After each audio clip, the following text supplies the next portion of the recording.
April 5, 2026 ಬೆಂಗಳೂರಿನ M. Chinnaswamy ಸ್ಟೇಡಿಯಂನಲ್ಲಿ ನಡೆದ ರೋಚಕ ಪಂದ್ಯದಲ್ಲಿ ನಮ್ಮ ರಾಯಲ್ ಚಾಲೆಂಜರ್ಸ್ ಬೆಂಗಳೂರು ಆರ್ಸಿಬಿ ತಂಡ ಚೆನ್ನೈ ಸೂಪರ್ ಕಿಂಗ್ಸ್ ಸಿಎಸ್ಕೆ ತಂಡವನ್ನ 43 ರನ್ಗಳಿಂದ ಭರ್ಜರಿಯಾಗಿ ಮಣಿಸಿದೆ. ಐಪಿಎಲ್ 2026ರ 11ನೇ ಪಂದ್ಯದಲ್ಲಿ ಆರ್ಸಿಬಿ ತಂಡ ಭರ್ಜರಿ ಬ್ಯಾಟಿಂಗ್ ಪ್ರದರ್ಶಿಸಿ 3 ವಿಕೆಟ್ಗೆ ಬರೋಬ್ಬರಿ 250 ರನ್ಗಳನ್ನ ಗಳಿಸಿದ್ದು, ಇದು ಪ್ರಸಕ್ತ ಐಪಿಎಲ್ ಸೀಸನ್ನ ಅತಿದೊಡ್ಡ ಮೊತ್ತವಾಗಿದೆ. ಈ ಗೆಲುವಿನಿಂದ ಆರ್ಸಿಬಿ ತಂಡ ಆಡಿದ 2 ಪಂದ್ಯಗಳನ್ನ ಗೆದ್ದು ಐಪಿಎಲ್ 2026ರ ಪಾಯಿಂಟ್ಸ್ ಟೇಬಲ್ನಲ್ಲಿ ನಂಬರ್ 1 ಸ್ಥಾನಕ್ಕೆ ಏರಿದೆ. ಆದರೆ ಚೆನ್ನೈ ಸೂಪರ್ ಕಿಂಗ್ಸ್ ಸತತ 3ನೇ ಸೋಲು ಕಂಡು ಅಂಕಪಟ್ಟಿಯ ತಳ ಸೇರಿದೆ. 2025ರ ಹಾಲಿ ಐಪಿಎಲ್ ಚಾಂಪಿಯನ್ ಆಗಿರುವ ಆರ್ಸಿಬಿ ತಂಡ, ಅದರಲ್ಲೂ ವಿಶೇಷವಾಗಿ ಇನ್ನಿಂಗ್ಸ್ನ ಕೊನೆಯ ಭಾಗದಲ್ಲಿ ಅದ್ಭುತ ಪ್ರದರ್ಶನ ನೀಡಿತ್ತು. ಈ ಭರ್ಜರಿ ಗೆಲುವು ಆರ್ಸಿಬಿ ತಂಡ ತಮ್ಮ ಟೈಟಲ್ ಉಳಿಸಿಕೊಳ್ಳುವ ಸಂಕಲ್ಪವನ್ನ ತೋರಿಸುತ್ತೆ. ಜೊತೆಗೆ ಈ 19ನೇ ಆವೃತ್ತಿಯ ಟೂರ್ನಿಯಲ್ಲಿ ಅವರಿಗಿರುವ ಬಲಿಷ್ಠ ಬ್ಯಾಟಿಂಗ್ ಲೈನಪ್ ಮತ್ತು ಪವರ್ಫುಲ್ ಬೌಲಿಂಗ್ ದಾಳಿಯನ್ನು ಎತ್ತಿ ತೋರಿಸುತ್ತೆ. ಆದರೆ ಸಿಎಸ್ಕೆ ತಂಡದ ಈ ಸೋಲು ಅವರ ಅಭಿಯಾನದ ಬಗ್ಗೆ ಆತಂಕ ಮೂಡಿಸಿದೆ. ಸೀಸನ್ ಆರಂಭದಲ್ಲೇ ಲಯ ಕಂಡುಕೊಳ್ಳಲು ಅವರು ಪರದಾಡುತ್ತಿರುವುದು ನಿಜಕ್ಕೂ ಚಿಂತೆಗೆ ಕಾರಣವಾಗಿದೆ. ಒಟ್ಟು 10 ತಂಡಗಳು 74 ಪಂದ್ಯಗಳನ್ನ ಒಳಗೊಂಡಿರುವ ಈ ಐಪಿಎಲ್ 2026 ಸೀಸನ್ ಮಾರ್ಚ್ 28ರಂದು ಶುರುವಾಗಿದೆ. ಮೇ 31ರಂದು ಇದು ಮುಕ್ತಾಯಗೊಳ್ಳಲಿದೆ. ಆರ್ಸಿಬಿ ಇನ್ನಿಂಗ್ಸ್ ಅಂದ್ರೆ ಅದು ಅಬ್ಬರದ ಟಿ20 ಬ್ಯಾಟಿಂಗ್ಗೆ ಒಂದು ಮಾಸ್ಟರ್ ಕ್ಲಾಸ್ ಅಂತಾನೇ ಹೇಳಬಹುದು. ಬ್ಯಾಟಿಂಗ್ಗೆ ಇಳಿದ ಆರ್ಸಿಬಿ ತಂಡಕ್ಕೆ ಆರಂಭಿಕರಾದ ವಿರಾಟ್ ಕೊಹ್ಲಿ 18 ಬಾಲ್ಗೆ 28 ರನ್ ಮತ್ತು ಫಿಲಿಪ್ ಸಾಲ್ಟ್ 30 ಬಾಲ್ಗೆ 46 ರನ್ ಭದ್ರ ಬುನಾದಿ ಹಾಕಿದ್ರು.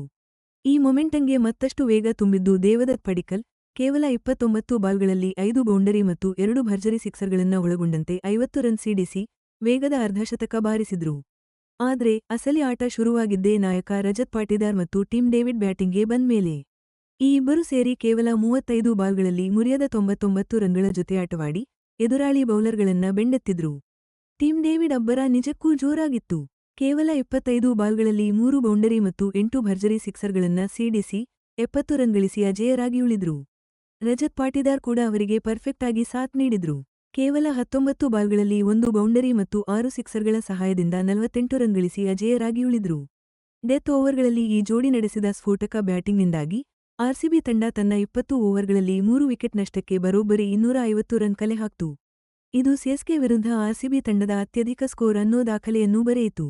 251 ರನ್ಗಳ ದೊಡ್ಡ ಟಾರ್ಗೆಟ್ ಬೆನ್ನತ್ತಿದ್ದ ಚೆನ್ನೈ ಸೂಪರ್ ಕಿಂಗ್ಸ್ ತಂಡಕ್ಕೆ ಶುರುವಿನಿಂದಲೇ ದೊಡ್ಡ ಸವಾಲು ಎದುರಾಗಿತ್ತು. ಆರಂಭದಲ್ಲೇ ವಿಕೆಟ್ಗಳು ಪತನವಾಗಿದ್ದರಿಂದ ಅವರ ಪ್ರಗತಿಗೆ ದೊಡ್ಡ ಅಡ್ಡಿಯಾಯಿತು. ಪ್ರಮುಖ ಬ್ಯಾಟ್ಸ್ಮನ್ಗಳಾದ ಸಂಜು ಸ್ಯಾಮ್ಸನ್ 9, ಋತುರಾಜ್ ಗಾಯಕ್ವಾಡ್ 7, ಆಯುಷ್ ಮಹಾತ್ರೆ 1 ಮತ್ತು ಕಾರ್ತಿಕ್ ಶರ್ಮಾ 6 ಅಷ್ಟಾಗಿ ರನ್ ಗಳಿಸಲಿಲ್ಲ. ಆರಂಭಿಕ ಹಿನ್ನಡೆಯ ನಡುವೆಯೂ ಸರ್ಫರಾಜ್ ಖಾನ್ ಸಿಎಸ್ಕೆ ತಂಡಕ್ಕೆ ಆಸರೆಯಾಗಿ ನಿಂತರು. ಒಂದು ಮಹತ್ವದ ಅರ್ಧಶತಕ ಗಳಿಸಿದ್ರು. ಖಾನ್ 25 ಎಸೆತಗಳಲ್ಲಿ 8 ಬೌಂಡರಿ ಹಾಗೂ 2 ಸಿಕ್ಸರ್ ಸಹಿತ 50 ರನ್ ಸಿಡಿಸಿ ತಂಡದ ಸಣ್ಣ ಭರವಸೆಯನ್ನ ಜೀವಂತವಾಗಿಟ್ಟರು. ಇನ್ನೊಂದೆಡೆ ಪ್ರಶಾಂತ್ ವೀರ್ ಸಹ ತಮ್ಮ ಆಟದಿಂದ ಗಮನ ಸೆಳೆದರು. 29 ಎಸೆತಗಳಲ್ಲಿ 6 ಬೌಂಡರಿ ಹಾಗೂ 1 ಸಿಕ್ಸರ್ ಸಹಿತ 43 ರನ್ ಗಳಿಸಿದ್ರು. ಇಂಗ್ಲೆಂಡ್ ಆಲ್ರೌಂಡರ್ ಜೇಮಿ ಓವರ್ಟನ್ ಕೂಡ 16 ಎಸೆತಗಳಲ್ಲಿ 4 ಬೌಂಡರಿ 2 ಸಿಕ್ಸರ್ ಸಮೇತ ವೇಗದ 37 ರನ್ ಸಿಡಿಸಿದ್ರು. ಆದ್ರೂ ಪದೇ ಪದೇ ವಿಕೆಟ್ ಬಿದ್ದಿದ್ದರಿಂದ ಸಿಎಸ್ಕೆ ತಂಡಕ್ಕೆ ದೊಡ್ಡ ಸ್ಪರ್ಧೆ ನೀಡಲು ಬೇಕಾದ ಜೊತೆಯಾಟಗಳನ್ನ ಕಟ್ಟಲು ಆಗಲಿಲ್ಲ. ಅಗತ್ಯ ರನ್ ರೇಟ್ ಹೆಚ್ಚಾಗಿದ್ದರಿಂದ ಬಂದ ಒತ್ತಡ ಬೆನ್ನತ್ತಿದ್ದ ಸಿಎಸ್ಕೆ ತಂಡಕ್ಕೆ ತುಂಬಾ ಕಷ್ಟವಾಯಿತು. ಕೊನೆಗೆ ಗುರಿ ತಲುಪುವಲ್ಲಿ ವಿಫಲವಾಯಿತು. ರಾಯಲ್ ಚಾಲೆಂಜರ್ಸ್ ಬೆಂಗಳೂರಿನ ಬೌಲರ್ಸ್ ಒತ್ತಡದಲ್ಲೂ ಸಖತ್ ಬೌಲಿಂಗ್ ಮಾಡಿ ತಾವು ಗಳಿಸಿದ್ದ ದೊಡ್ಡ ಮೊತ್ತವನ್ನ ಯಶಸ್ವಿಯಾಗಿ ಉಳಿಸಿಕೊಂಡ್ರು. ಭುವನೇಶ್ವರ್ ಕುಮಾರ್ ಬೌಲಿಂಗ್ ಅಟ್ಯಾಕ್ನ ಮುನ್ನಡೆಸಿದ್ದು ತಮ್ಮ 4 ಓವರ್ಗಳಲ್ಲಿ 41 ರನ್ ನೀಡಿ 3 ವಿಕೆಟ್ ಕಬಳಿಸಿದ್ರು. ಅವರ ಪ್ರಮುಖ ವಿಕೆಟ್ಗಳು ಅದರಲ್ಲೂ ಮುಖ್ಯವಾಗಿ ಮಧ್ಯದ ಓವರ್ಗಳಲ್ಲಿ ಸಿಎಸ್ಕೆ ರನ್ ಗತಿಗೆ ಬ್ರೇಕ್ ಹಾಕಲು ಸಹಾಯ ಮಾಡಿದ್ವು. ಜಾಕೋಬ್ ಡಫಿ ಸಹ ಪ್ರಭಾವ ಬೀರಿದ್ದು 58 ರನ್ ನೀಡಿ 2 ವಿಕೆಟ್ ಪಡೆದ್ರು. ಕೃಣಾಲ್ ಪಾಂಡ್ಯ 36 ರನ್ ನೀಡಿ 2 ವಿಕೆಟ್ ಪಡೆದು ತಂಡಕ್ಕೆ ನೆರವಾದ್ರು. ಇದು ಸೂಪರ್ ಕಿಂಗ್ಸ್ ಬ್ಯಾಟ್ಸ್ಮನ್ಗಳ ಮೇಲೆ ಮತ್ತಷ್ಟು ಒತ್ತಡ ಹೆಚ್ಚಿಸಿತು. ಅಭಿನಂದನ್ ಸಿಂಗ್ ಕೂಡ 30 ರನ್ಗೆ 2 ವಿಕೆಟ್ ಪಡೆದು ಸಿಎಸ್ಕೆ ಬ್ಯಾಟಿಂಗ್ ಲೈನ್ಅಪ್ನ ಮತ್ತಷ್ಟು ಛಿದ್ರಗೊಳಿಸಿದ್ರು. ಕೆಲವು ದುಬಾರಿ ಓವರ್ಗಳಿದ್ರೂ ಆರ್ಸಿಬಿ ಬೌಲಿಂಗ್ ವಿಭಾಗದ ಸಾಮೂಹಿಕ ಪ್ರಯತ್ನ ಚೆನ್ನೈ ಸೂಪರ್ ಕಿಂಗ್ಸ್ಗೆ ಚೇಸಿಂಗ್ನಲ್ಲಿ ಸಂಪೂರ್ಣ ಹಿಡಿತ ಸಾಧಿಸೋಕೆ ಬಿಡಲಿಲ್ಲ.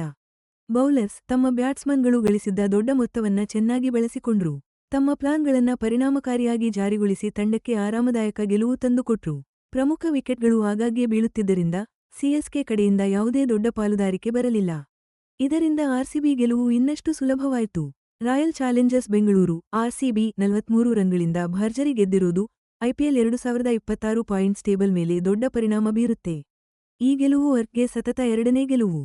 ಇದರಿಂದ ಅವರು ಪಾಯಿಂಟ್ಸ್ ಟೇಬಲ್ನಲ್ಲಿ ಟಾಪ್ಗೆ ಹೋಗಿದ್ದು ಟೂರ್ನಮೆಂಟ್ನ ಆರಂಭಿಕ ಹಂತದಲ್ಲೇ ಮುಂಚೂಣಿಯ ತಂಡವಾಗಿ ತಮ್ಮ ಸ್ಥಾನ ಭದ್ರಪಡಿಸಿಕೊಂಡಿದ್ದಾರೆ.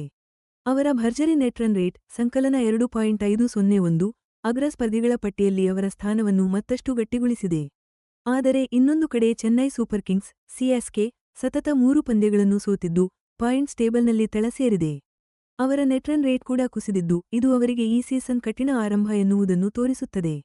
ಐಪಿಎಲ್ 2026 ಸೀಸನ್ನಲ್ಲಿ ಒಟ್ಟು 74 ಪಂದ್ಯಗಳು ನಡೆಯಲಿದ್ದು, ಲೀಗ್ ಹಂತದ ನಂತರ ಟಾಪ್ 4 ತಂಡಗಳು ಪ್ಲೇಆಫ್ಗೆ ಅರ್ಹತೆ ಪಡೆಯುತ್ತವೆ. ನಾಕೌಟ್ ಹಂತಗಳಾದ ಕ್ವಾಲಿಫೈಯರ್ 1, ಎಲಿಮಿನೇಟರ್, ಕ್ವಾಲಿಫೈಯರ್ 2ರಲ್ಲಿ ಉತ್ತಮ ಸ್ಥಾನ ಪಡೆಯೋಕೆ ಆರಂಭಿಕ ಪಂದ್ಯಗಳಲ್ಲಿ ಚೆನ್ನಾಗಿ ಆಡುವುದು ತುಂಬಾನೇ ಮುಖ್ಯ. ಆರ್ಸಿಬಿ ಆರಂಭದಿಂದಲೇ ಪ್ರಾಬಲ್ಯ ಮೆರೆದಿದ್ದು, ಟೂರ್ನಮೆಂಟ್ನಲ್ಲಿ ಇನ್ನಷ್ಟು ಮುಂದೆ ಹೋಗೋಕೆ ಅವರಿಗೆ ಉತ್ತಮ ಅವಕಾಶ ಸಿಕ್ಕಿದೆ. ಆದ್ರೆ ಸಿಎಸ್ಕೆ ತಂಡ ಬೇಗ ಚೇತರಿಸಿಕೊಂಡು ತಮ್ಮ ಅದೃಷ್ಟ ಬದಲಾಯಿಸಬೇಕಿದೆ.